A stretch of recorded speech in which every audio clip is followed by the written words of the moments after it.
واللہ ما طلعت شمس ولا غربت۔ قرآن مجید میں اللہ رب العزت ارشاد فرماتے ہیں واللہ یقبض ویبسط والیہ ترجعون، اللہ رب العزت ہی قبض کرنے والے ہیں اور کھولنے والے ہیں۔ تو قابض اور باسط اللہ رب العزت کے دو نام ہیں۔ قابض کا مطلب قبض کرنے والا، چھین لینے والا، اور باسط کہتے ہیں کھول دینے والا۔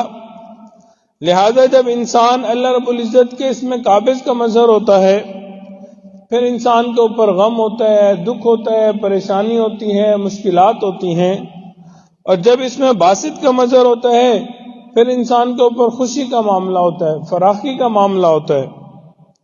کبھی خوشی اور کبھی غم، کبھی خزاں اور کبھی بہار زندگی کے اندر چل رہی ہوتی ہے۔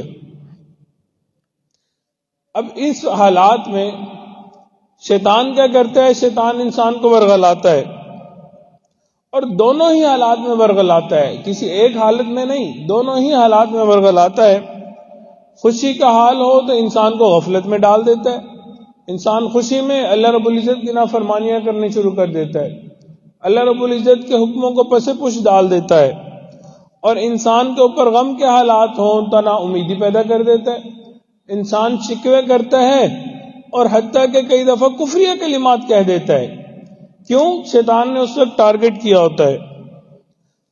تو ہمیں خوشی کے حالات میں بھی اللہ رب العزت کے تابعدار رہنا ہے اور غم کے اندر بھی صبر کرنا ہے۔ شکر کرنے والا بھی جنتی، صبر کرنے والا بھی جنتی۔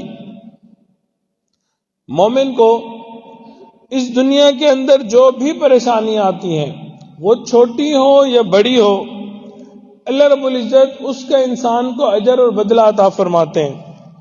چنانچہ سیدہ عائشہ صدیقہ رضی اللہ تعالیٰ عنہ نے فرمایا کہ ایک مرتبہ دیکھا کہ رات کو چراغ جل رہا تھا، آقا علیہ الصلوۃ والسلام موجود تھے، اچانک ہوا کا ایک تیز جھونکا آیا اور چراغ بجھ گیا۔ تو نبی علیہ الصلوۃ والسلام نے فرمایا انا للہ و انا الیہ راجعون۔